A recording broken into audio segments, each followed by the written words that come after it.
Welcome to another hill climb video. This weekend I'm doing 2 hill climbs, so I'm going to give you a relatively serious video about my experience in them.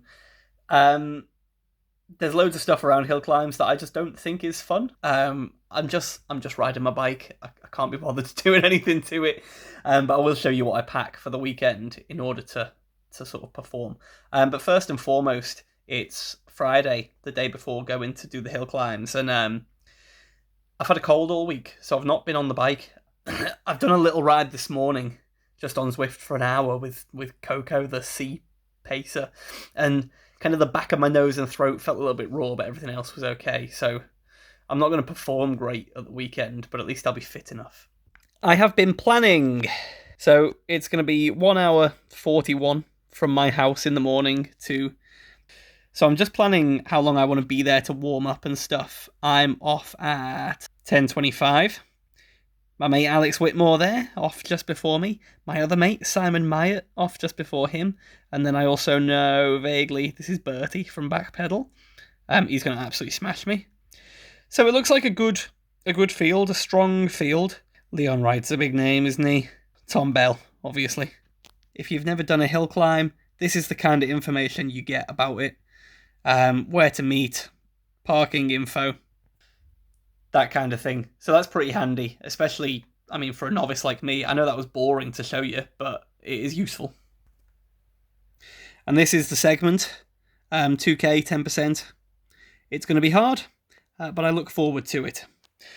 Then once that race is done, I've got a 42-minute drive to my hotel, which is just near Glossop. I'm not going to bother directing myself from my hotel here to Glossop. And Sunday's race is the very famous Snake Pass, which for anyone in the Northwest who's ever gone to Sheffield, you're probably familiar with. It's the main road to Sheffield. I set off at 11:38. Andrew Feather sets off at 11:40. It's just nothing to do with ability, is it? It's just, I don't know why they've put me there. Doesn't matter about the money, because I'm not going to be winning it. And this is the segment, so 5 kilometers at 6.2%. So I'm pretty nervous. I'll show you what I pack for the weekend in a sec. So this is going to be David Raynham's worst nightmare. This is my gym room, as organised for me packing stuff for the weekend. So this bag contains tools, bit of protein powder for after. This is my drink for Sunday morning, as in, that's bicarb, sugar, and beta-alanine mixed, and a little bit more. This bag, Bont Cycling, contains everything I'm going to need in the morning. My helmet, I'm not going to unpack it all because I've merrily packed it, but it's my helmet, shoes, gloves, heart rate monitor, sunglasses and cycling cap I'm probably not going to wear, but that's what's in that bag. This bag is either extra clothes I don't think I'll need, but I want to have on hand, like leg warmers. It should be really warm. So I think just t-shirt and shorts, even for warming up, will be fine. So this bag contains my skin suit for Sunday. I'm racing in normal t-shirt and shorts tomorrow, skin suit Sunday. And here's the t-shirt and shorts, warm top I'm going to put on in the morning. Spare wheel I'm going to stick in the car just in case. Rollers. Sorry, YouTube. Hello. So rollers. Can I be bothered using them? I don't know. In fact, the pack for Glossop for Snake Pass says not to use rollers because you're in a residential area early in the morning on a Sunday. Bike's kind of ready to go. Yeah, chains waxed, hence all this. Saddlebag will come off, but saddlebag contains the stuff I might need roadside, so I'm leaving it on the bike and I'll take it off in the car before we get there. Front camera probably coming off as well, but you have to have a light, rear light, so that's charged. Di2 is charged. There's not really anything else I need to do to my bike because, like I say, I'm really not interested in taking the cages off and making it as light as possible, saving 10 grams.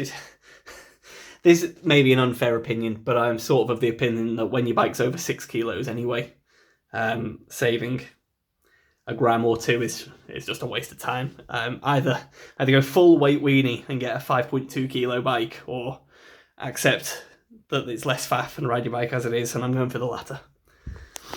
Nutrition around hill climbs. Tonight, pre-race dinner, I guess, this is leftover macaroni cheese with cauliflower and broccoli in there as well. So it's pretty carb heavy. It's way more fat and dairy than you really want before a short race, but that's a nice meal. It's got plenty of carbs that will help me. It's still got some vegetables, and it was delicious. This is leftovers that I can have for lunch on the sideline tomorrow, being burritos. They're actually pretty perfect nutritionally for post-race lunch. Breakfast cereal for Sunday morning. I don't want a Premier Inn greasy breakfast. There's a Mackey's across the road from us, but that won't do really either. So I may not have this. If we find a nice cafe, I'll go there instead, but that's a good backup, and it doesn't go off. If I don't eat it, it comes home. And we'll just make some peanut butter sandwiches to have on the sideline Sunday, mostly for Rhiannon, to fuel her cowbell swinging. And I'll show you my breakfast in the morning. So it's the morning of the first race. My set-off time is just under 4 hours away. Still at home, eating breakfast. So I've got scrambled eggs on toast and a bowl of cereal. It's just like oats and dried fruit and fresh fruit that I've put together. Big cup of coffee, bottle of water that I'll drink. And I said I was going to do race recceing, but instead I'm watching my favourite YouTube channel, Urban Rescue Ranch, where a grown man plays with exotic animals that he's rescued. The drive is, like an hour and a half, so I'll set off in just under an hour. Should be plenty of time to warm up and stuff when I get there. Straight into race footage. This is Mam Nick. So the climb is pretty steep. It's almost 10% for just over 2k. It's very much the sort of climb I enjoy.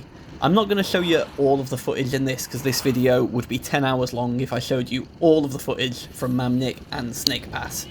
I also apologise, the front camera I'm running is my dad's old Cyclique, which is perfect for being a light and a camera. There's Rhiannon ringing her cowbell on the side of the road for me. She only got early doors, which I'll explain in a sec. And it looks like the lighting is really bad. It looks really dark, but it's not. It was quite a nice day. The road was wet, but it wasn't raining. So Rhiannon's just shouted, "Your time is good," which is very kind of her, helpful for me to know, based on where I'd expect it to be. The reason that I didn't have any footage before this is because this was an unseasonably warm day, and that caused a lot of problems, because this is a really popular area with walkers, so it was absolutely flooded with walkers when you wouldn't expect it to be in October. So there was nowhere to park, and I just had to dump my car. Rhiannon went and parked it, and I got a very quick warm-up in. Coming up the hill here, it starts very shallow or pitched, and I was planning to hold something back because I didn't know how I was going to perform with respect to my illness. So I thought, keep it just a touch lower. And then the steep bit is really towards the end anyway, where all the switchbacks come. But then I saw my Minuteman ahead of me. I don't know if the power numbers will really reflect this, but I thought, I want to catch my Minuteman, obviously. I don't want to get close and not pass. But I don't want to burn myself out, like shooting past either. That would make me look like an absolute plonker if I, attack him and then blow up. So I passed him, whilst holding something back a little bit. But I don't know if you can hear my breathing. That top end, sort of 400 watts plus, is really difficult on my post-illness nose and lungs. And then I saw my 2-minute woman ahead of me. And I thought again, I don't want to be an absolute plonker and attack her and then blow up. But I had to push. I just said, "Pass it on your right," because that was all I could possibly manage. And And I think, I'm not really sure, my brain wasn't working very well, but I think she cheered for the guy behind her, thinking it would be him.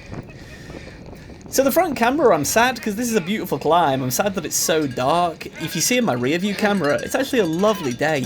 Fantastic weather for it. Fantastic view at Mam Nick. Truly beautiful. Those guys are quite confused as to who I am. They're cheering for someone else, expecting them a 23 or 24, I think. But this bit is lovely for riding a hill climb on these last few little switchbacks of Mam Nick. People to be standing around, the noise, the atmosphere. Really lovely. And I really enjoyed this climb. God, it was hard to get the power out. But arguably I held a bit too much back. Watching this back, I'm not convinced that is true, actually. But look at that view. Beautiful. So I just went up and turned around, and then I collapsed on this wall. I was still clipped into my bike, and I just dropped my arms and my head onto that wall for a while. Then back down the climb. Hopefully on the descent you'll see a little bit more of just how lovely it is. It's properly steep. And I enjoyed this one so much more than Brickworks. Not because there's anything wrong with Brickworks, but because it's not my sort of climb. It's so shallow. I'd say it's a false flat, really. And I'll end this clip with a huge thanks to Rhiannon. This whole weekend, everything I've achieved would not have been possible without her absolutely relentless support. It was so kind, so generous, and so hugely appreciated. Hello. I didn't film anything before that race because we got to the car park that they said there'll be ample space at 9. I'm setting off at 10:25, completely full. Rhiannon eventually said, pull over in a lay-by, get your bike out and I'll find somewhere to park, and she nailed it actually. She found a great space and managed to get on the hill whilst I warmed up. My chest hurts, but I'm very happy with that effort. I won't give you a play-by-play, but I'm delighted with my numbers. Felt like a good effort. Who knows how competitive or otherwise it was, probably not very, but I had a great time. So I'm just gonna head down to HQ for the presentation and stuff. The audio on my Cycleague rear camera is rubbish because it's all caked with mud, but this is just each of the category winners receiving their prizes. I wanted to include all of them, so this is vet women's, girls, boys, women and men's winners. They all did incredible efforts, so well done. And of course shout out to Bertie from Backpedal for winning the boys race. Exceptional work. And the winner of the men's race is still actually a junior himself, Harry Hudson, so isn't that incredible? He had a sensational ride and a nice little presentation at the end, get a little bit of cash. What's not to love?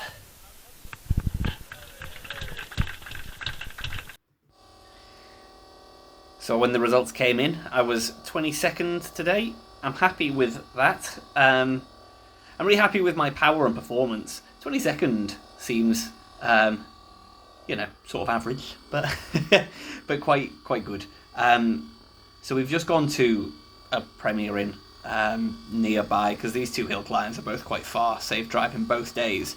So going out for dinner later in Hyde, we were both tired and couldn't be asked going into Manchester to do anything, which would be the obvious way to spend the rest of the day. So I've had a bath, cleaned the bike, now I'm massage gunning and watching Everton win for once, which is, well, so far so good. So yeah, go out for dinner tonight. I'll just eat loads of pasta. I don't really know how to eat for hill climbs because it's going to be 12 to 15 minutes tomorrow, I guess. But a bit of a stretch and a recover after my 10 minutes of cycling today will be nice. Good morning. I am well rested, feeling good. It's just after 8 AM. I got my coffee on the go. I hate the cycling YouTube. You have to have a pretentious coffee in it, but yeah, I've got coffee going. I'm about to make some hotel room cereal, and then I'm going to cycle over from here to Glossop. It's only 10k, so it should be a good warm-up. I need to be there annoyingly early because I'm off so late with Feather. I want to ride the climb first because I've driven it, but it's not the same, is it?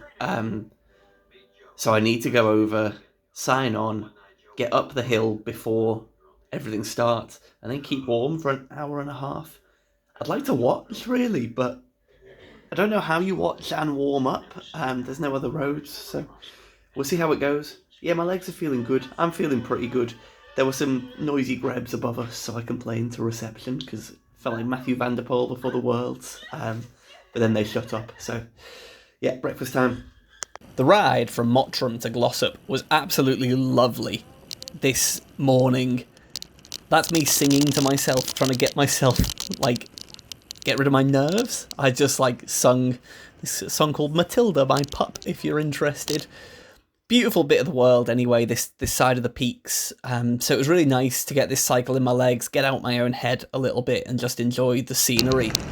If you're thinking, why didn't I do more cycling around there since I was over there? It's not fair to drag Rhiannon over to sideline for me and say, but also I'm abandoning you all day.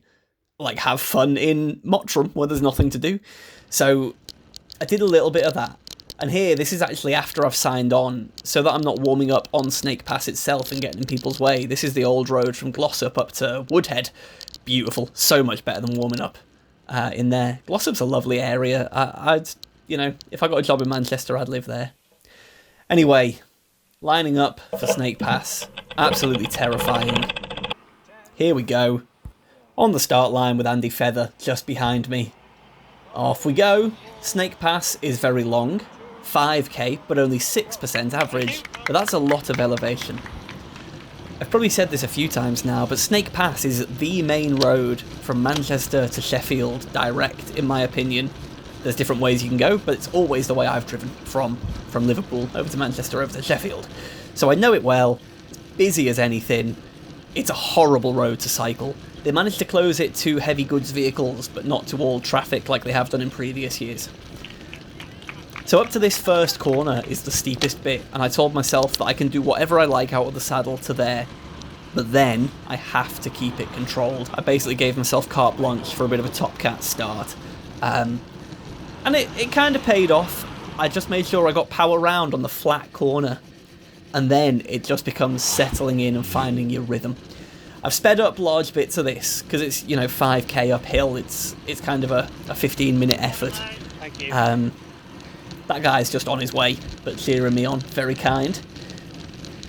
So, you know, it's kind of unremarkable scenery until you get a little bit higher, and then it's a lovely view back down to, well, Glossop and the Tame Valley and all the way to Manchester. It is a very pretty road, which at times is ruined by motorists, but there's lots of people out to support, which is really cool. I really enjoyed that. And actually, on my recce, there were lots of close passes, and I said to Rhiannon, someone's going to die on this hill climb because the drivers are being absolute dickheads. But generally speaking, it was actually quite quiet for my effort, which is a relief. This corner was my salvation. That is Rhiannon, my mum, and my dad. And psychologically, I couldn't have done the power I did without knowing they were there. I know that sounds silly, but I started to really hurt at about a third of the way up, and I thought, just do this power to them. And then when I got to them, I thought, well, just every extra minute that I do this power is a bonus. Just keep it ticking over, just keep it ticking over. And then I got to here, which is the point I thought Andrew Feather was going to pass me, and he hadn't. Fuck off, dickhead. And I got abused by some motorcyclists who I then abused back. So, you know, good to respect people on the road. So then when I realised Andrew Feather hadn't yet caught me, that was impetus to keep my power down. As you can see here, he was in fact gaining on me. He started 2 minutes after me, so, you know, incredible effort, and he's an absolute machine. Well done, mate. When he passed me, I just thought, he looks like an athlete of, you know, of Olympic standard, the physique, the way he drives the bike. I was really annoyed at him because he pushed in front of me in the toilet queue earlier that day. And he was warming up on the climb whilst everyone was doing their race, which is explicitly banned in the starter pack. So I sort of thought you might be a bit of a prick, but when he came past, you couldn't do anything but just respect what you were seeing. It was sensational. So this climb has a flat top, and someone in HQ had been saying, oh yeah, it's a 25-mile-an-hour finish this, lads. No, it's not. There's a howling headwind. There was a howling headwind both days on both of these climbs. Same for everyone, so that doesn't matter, but yeah, I did not do 25 miles an hour here. I was just so glad that this climb was over. So I went back down to find my support crew.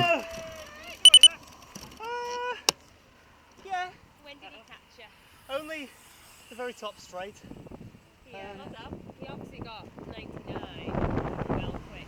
99 hadn't. Yeah, it was really good. It was. I don't know what my power will have been, but it stayed higher than I expected for longer than I expected. How you feeling after? I was quite phlegmy. My throat was a little bit, I don't know, just stuffy, but not bad. Got some good pictures of you. Oh, did you? Yeah. I was not smiling. Did I come across as very rude? No, there was one where you were smiling. Was there? Yeah. So finally home, managed to do some chores this afternoon, feeling a bit better after that effort. I'll give a wrap up later, but post-race nutrition. Treating myself to a massive burger with loads of bacon, broccoli, homemade wedges, and as much salad as I can eat. Hello guys, it's been a long time since I ended a video this way. Let's go straight to Strava for my Mam Nick effort then. This is the climb, as you've seen. I said I came 22nd, I didn't, I came 24th and apparently can't read a sheet. I'm absolutely delighted with, so this says 375 watts. Actually for the effort I was at 383, which is for 7 minutes 20, I think was my time, is a PB. So if you look on intervals, there you go, 7 minutes 28, 382, well, near enough. It's easy to forget 5 days later that I was straight off the back of a cold with this. I was worried I wasn't going to be able to ride at all, and I was worried I was going to be rubbish. And yet, if you look at my activity power, and yeah, we're getting into all-time power PB effort territory. That weird, like, custom season I've set up on intervals is because it's basically from the moment I got an accurate power meter rather than a stupid overreading one onwards. So delighted with that. I didn't know how I was going to perform going into day 2. Snake Pass, yes, Andrew Feather did catch me, I'm sure you've seen. And yet, for this long threshold style effort, 14 minutes 20 I think it was, I managed to do 360 watts, it's 353 or something. Yeah, 363 for that duration, which again, is power PB territory. I would have told you that was my 10-minute power if you'd have asked me a week ago. So, incredible for me. I hate when people in their own videos are like, my performance was amazing, but for what I intended to achieve is what I mean. This is an unremarkable effort for good cyclists. But for me, look at that power. It's just so steady, which for me is just unheard of, really. I think this is when Andy Feather caught me, and I clearly did a double take. I'm absolutely delighted. Yeah, the power, the cadence, it was so consistent. It was a controlled, absolute max effort. My heart rate gets up to 183, which is crazy high for me. Again, if we look at the power curve, you'll see that basically from 10 minutes onwards, except for one really good ride in April, actually, that's quite close. So 13 to 14 minutes, this is a power PB. And actually in April, I just felt absolutely bulletproof. And then I had all these issues with my testicles and I couldn't ride. And I was worried I was never going to get that power back. But here I am performing sort of on a par with that, which is just fantastic. So these are the final positions. This is Mam Nick. Here I am in 24th. There's my mate Alex. Very good time as well. Simon Myatt had a great ride. Bertie from Backpedal had a great ride. And then this is Snake Pass. Andrew Feather had a great ride. So did Paddy Clark. No one is talking about him for nationals, and yet here he is within a second of Feather. Remember that he finished 4th last year. He beat Ed last year. People, I think, are not respecting him adequately. Those two are, streets ahead of everyone else. And there's me down in 23rd, delighted with my effort. I just loved this weekend. It was brilliant. It was exhausting. It took me a long time to recover from just the travel and stuff, but I loved it. Thank you very much for watching. Nothing on this weekend, but the following weekend I'm doing the Matlock doubleheader, so I've just been checking my set-off time for Bank Road. I'm doing Ryber in the morning, Bank Road in the afternoon, so that should be a laugh. Right, thank you very much for watching, guys. See you in the next one.